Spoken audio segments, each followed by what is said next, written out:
There are so many ways to say thank you, and with the help of my ScanNCut and one built-in design, I am going to show you guys several different ways that I am using my ScanNCut to help me make a variety of thank you cards with one design.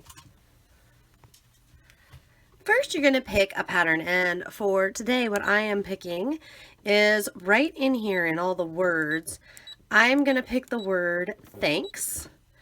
And I am going to size it to be 5 inches wide because that'll give me enough room for a couple of different things that I'm going to do. Okay, so once I have that set, I'm actually going to move it into the center, and then I'm going to add, and what I'm going to add, I'm going to go into the basic shapes here, and I'm going to add a heart, and I'm going to make the heart very small. And if I wanted to, I could make it a different shape if I wanted to kind of alter the shape of that, or if I don't want to alter. If this is pushed, I just am doing height or width. If it's not, then it's resizing all together as it is. I'm going to put 3 different hearts. Okay, and I'm going to bring them around the thanks like so. And then I'm going to push this button up here, go into here. And what I'm going to do is adjust. Okay, so I'm just by a few degrees here, tilting those hearts, say okay, and then I'm going to click this one, and I'm going to say, actually I'm just going to say 2 of them okay. And I'm going to take this third one. I'm going to move this guy in a little because I really don't want things to go much past the end of the word. I don't want this to be a super long card. And then this one, I'm going to go put 2 of them, but I'm also going to make it smaller. And I'll bring another one down here. And again, I can just rotate. Okay. And once I'm happy with all of this, all I need to do is load some paper onto a mat. Yes, I think that's going to be cute. So I'm going to load some paper on a mat and cut this out. Okay. Now, I'm also just going to cut out, this is watercolor paper, but I'm just going to also cut out of paper the same shape a second time without the extra hearts.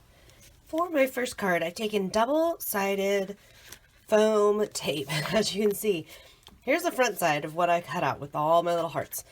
And you can see the shine there. I put some acetate on there, taped it on there, then put some foam tape. Now what I'm going to do is just take some beads and add some beads in here. And actually I find it easier with the foam tape to get all the backing off first, because otherwise what happens is if I put the beads down first, and I'll just give you a for example, when I put them in here, sometimes what happens is they flick and fly all over the place as I attempt to remove the backing. So I find it much easier to get everything set in advance. So I'm just going to remove all that foam backing, then add in beads if you wanted sequins, anything else. The only real rule here is that around the edge, you are going to need it to be sealed. You are going to need the foam adhesive to fully touch so that the beads and things can't come out on any of the sides. But there's no rule that says it has to be especially pretty. So as you can see, what I've done here is just make kind of a maze of adhesive. And the reason I've done that is so that there will always be little bits and pieces up in these other areas, not just down at the very bottom. And the reason that matters to me is because I want the whole thing to have a nice shaker card look here. Now's where you really can get wild and have fun. And I'm making a couple different examples because I really want to show you, one particular design, one pattern, one die, and you do so much things. So here I've got the shaker version to see how much it shakes. And I just added some sequins and also some glitter glue on the top just to add, and I also glued a couple of the hearts on top just to add more dimension here. I just love how that came out. But we've got other options. We've got lots of other options. Here is the cutout, and I just dribbled blue watercolor all over it and stuck it on a white card. Now, I did use foam adhesive just so it would have some dimension. If we wanted to do something a little fun or add a little bit more to this, my suggestion would be something, for example, like gold spray.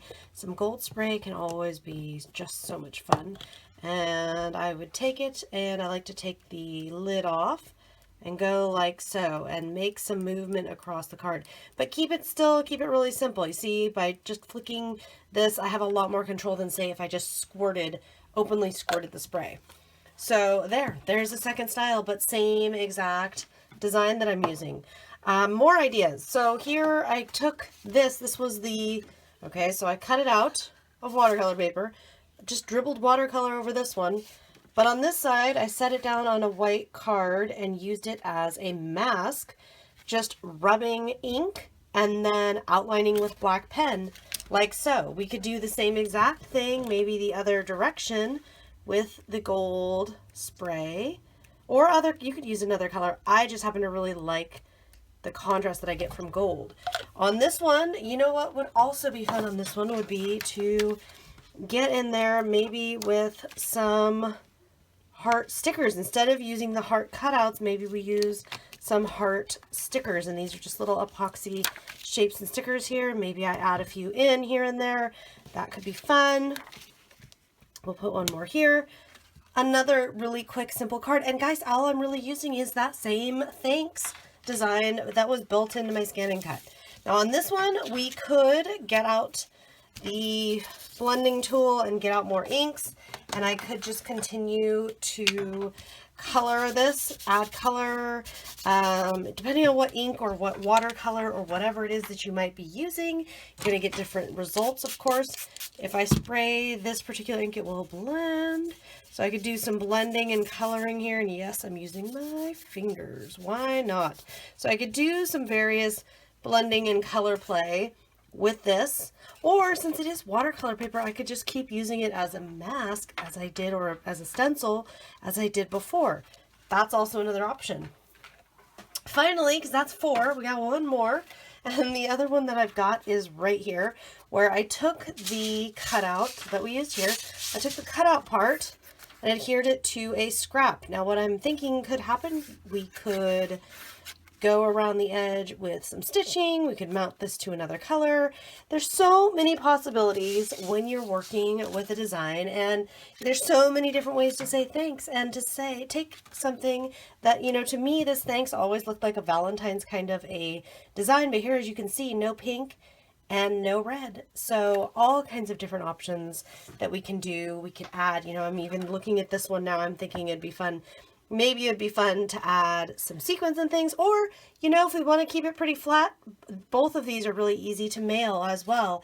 And even this one, it's still flat enough that mailing it would be really easy. I hope I have inspired you to kick off the new year, perhaps, with some thank you cards, or if you'd like me, finishing up those holiday thank yous. If you have any questions or comments, feel free to leave them there on YouTube. I'll see you next time.